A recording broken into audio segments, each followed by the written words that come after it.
Is Africa being forced to choose between two global powers, or is this an opportunity to rise independently? What do South Africa, Nigeria, and Ethiopia have in common? That they're about to be punished. Why is the U.S. so afraid of BRICS? This week, U.S. President Donald Trump issued a chilling warning, a 10% tariff on every country aligning with BRICS. And guess what? This isn't just about trade deals. It's about currency wars, shifting alliances, and a global power struggle unfolding in plain sight. What does this mean for Africa's economy, jobs, and political future? And more importantly, could this trigger a new Cold War with Africa caught in the middle? Stay with us because we are going to reveal 3 crucial key points about Donald Trump's secret ambitions. Let's get started.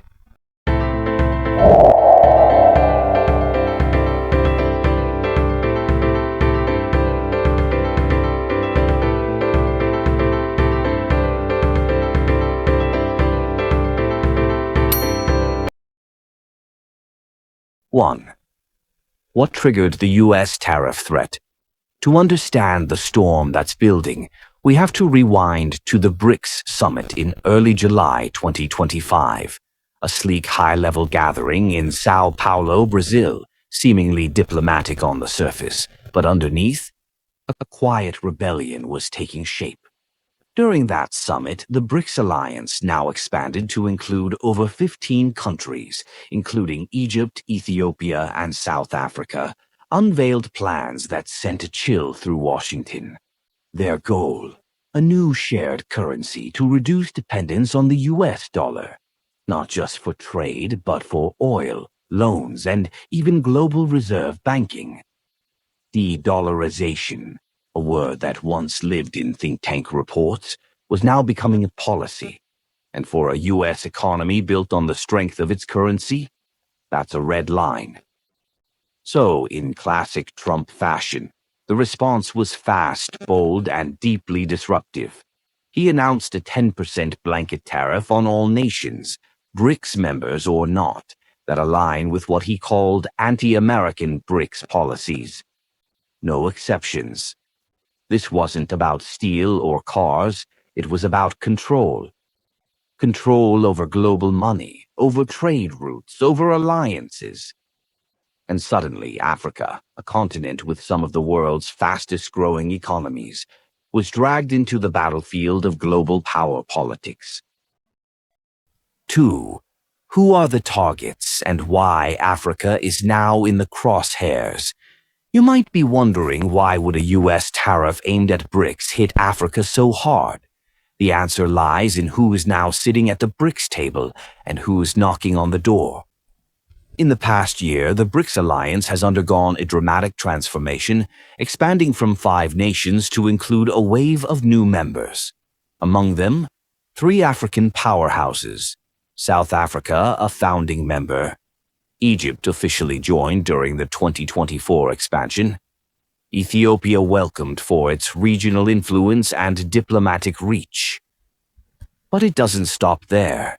In early 2025, the BRICS group announced a new category: strategic partners.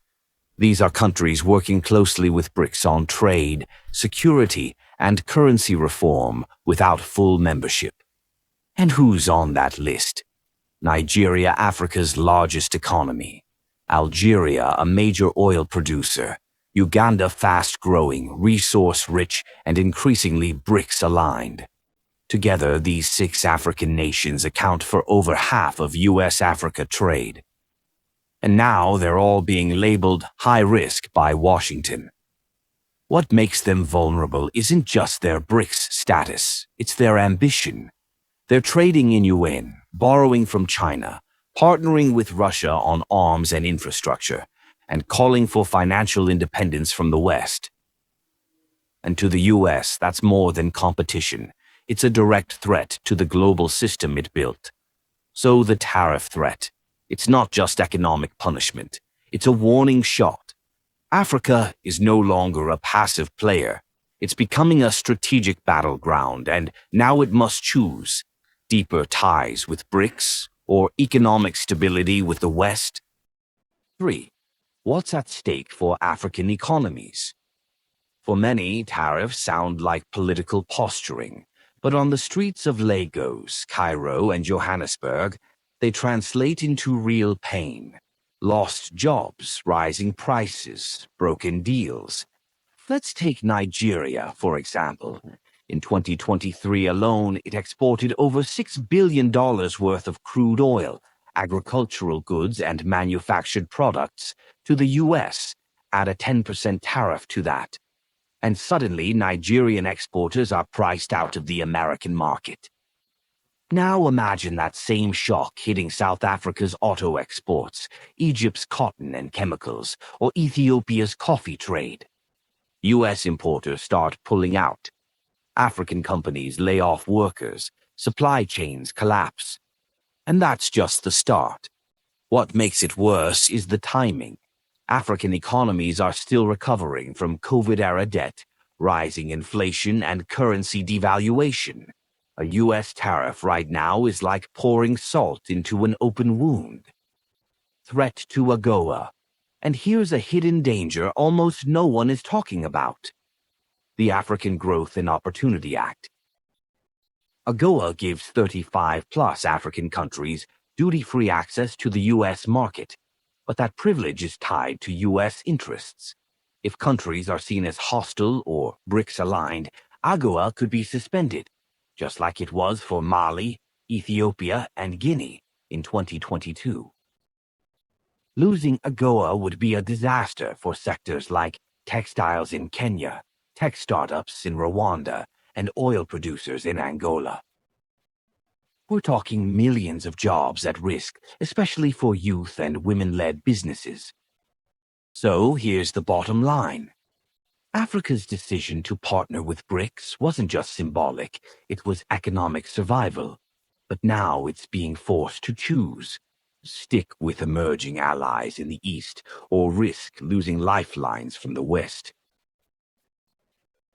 So what do you think? Could this backfire and push more African nations away from U.S. influence? Will other BRICS countries retaliate with their own tariffs? Could the U.S. expand the tariff threat to more countries? Kindly share your thoughts in the comments, and don't forget to like, share, and subscribe to this channel as we look forward to seeing you on our next video.